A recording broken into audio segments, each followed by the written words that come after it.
Police আটকায় এবং পুলিশই বাধার মুখে পড়ার পর রাস্তার উপরে বসে পড়ে কাউকে কাউকে আমরা দেখলাম রাস্তার উপরে একেবারে রীতিমতো শুয়ে পড়ে তারা স্লোগান দিতে শুরু করেন, নিজেদের দাবি আদায়ের চেষ্টা করতে থাকেন। কিন্তু তারপরে আমরা দেখলাম যে প্রথমটায় পুলিশের তরফ থেকে বোঝানোর চেষ্টা হয়, কিন্তু কোনো রকমভাবেই যখন আন্দোলনকারীরা সরে আসছিলেন না তারপরেই শুরু হয় ধরপাকড়। আর সেই ধরপাকড়ে ইতিমধ্যেই কিন্তু বেশ কিছু চাকরি প্রার্থী তাদেরকে আটক করে নিয়ে যাওয়া হয়েছে লালবাজারের সেন্ট্রাল লকআপে, এবং বাকি যারা চাকরি প্রার্থীরা রয়েছেন তারা কিন্তু ইতিমধ্যেই আস্তে আস্তে ছত্রভঙ্গ হতে শুরু করেছেন।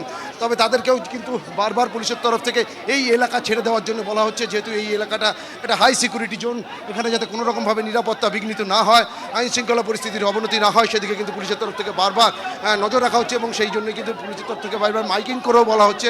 কিন্তু আন্দোলনকারীরা আমরা যেটা দেখছি যে কোন মাইকিং হচ্ছে পুলিশের তরফ থেকে, দেখো মাইকিং হচ্ছে, শোনা যাচ্ছে।